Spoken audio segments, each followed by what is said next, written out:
create in our own minds where is a place of stillness that we can go to when we need to, and we can visualize being in that place, or sometimes tapping to waken our heart, or awaken our communication center, or awaken our mind, or our third eye if we believe in chakras.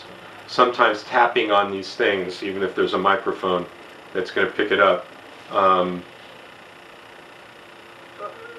can help open up that energy, that flow of energy, if we believe in flows of energy.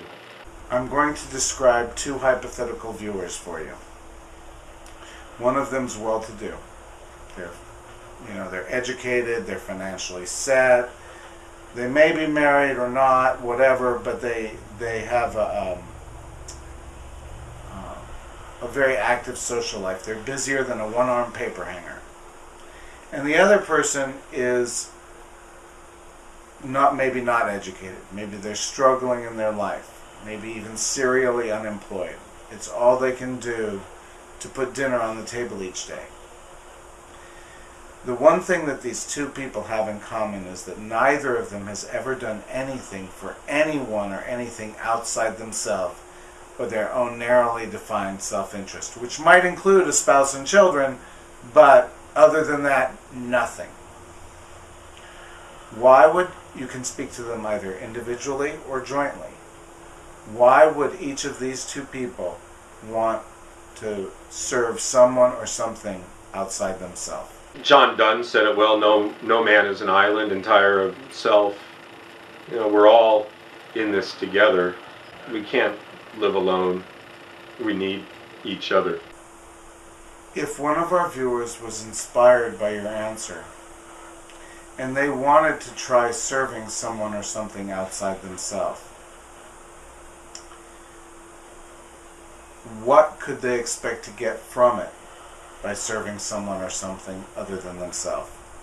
To expect or demand reward for good acts is a bit of folly, and I would caution against it. Better a gift economy than an exchange or a barter. In a gift economy, things are given. You can give me something back if you want to, but it's not a trade. I'm doing this for you because it benefits me to give you something, or because I see a need and I want to try to help you out. But for me to give you something as a gift, there's something precious in giving a gift as opposed to commerce. One of our viewers has been inspired either by this interview or some of the other interviews, and they'd like to be of service, but they're busy, they have a lot on their plate. They don't want to dive in head first. They want to get your toesies wet, kind of a service project. You have a suggestion? Don't do it on Thanksgiving or Christmas, especially if you're Christian. Don't go on those days to some soup kitchen and expect them to welcome you, because those meals, those days often will be, they try to bring up the sense of family. This came up at Martin de Porres all the time.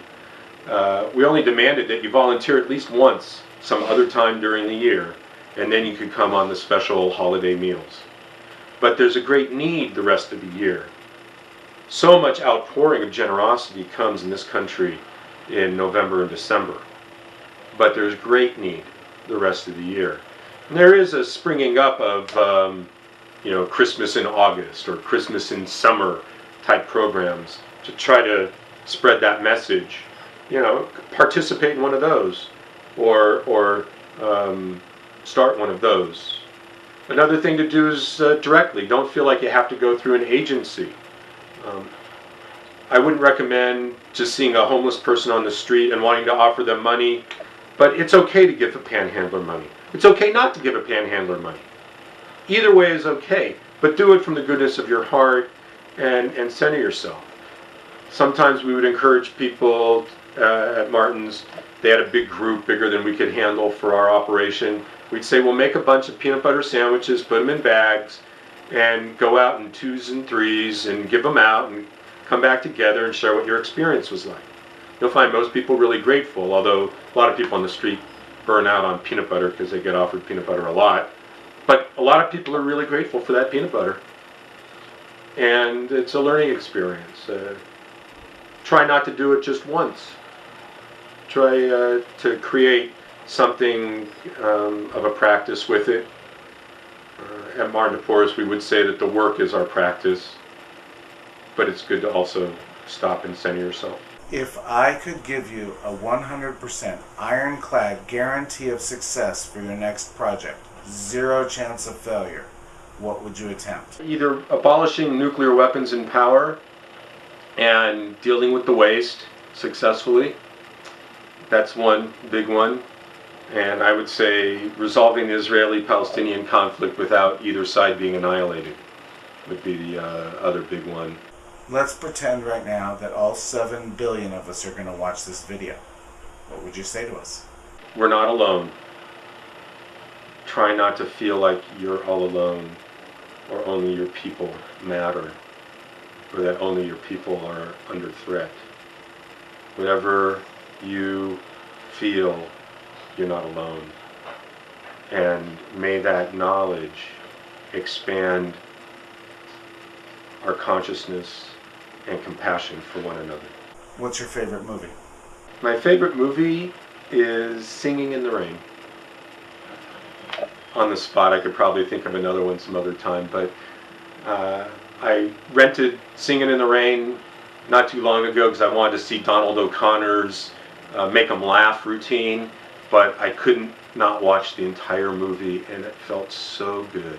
What's your favorite book? My favorite book, at least one of them, is by Rabbi David Cooper. It's called God is a Verb. And the other one is a large format book called Power of the People. And it's a visual history of nonviolent movements in the United States and before the United States existed. Who are your heroes? My heroes include the classic pacifists like Gandhi and Martin Luther King Jr., Rosa Parks and Cesar Chavez, and especially Dorothy Day. And from the Jewish faith, I think Abraham Joshua Heschel has much to teach us, and the Baal Shem Tov. What can we as a society do to encourage more people to become servant leaders? There's nothing like leading by example. We need to serve more, stay good-humored, show that we're not doing it for the reward.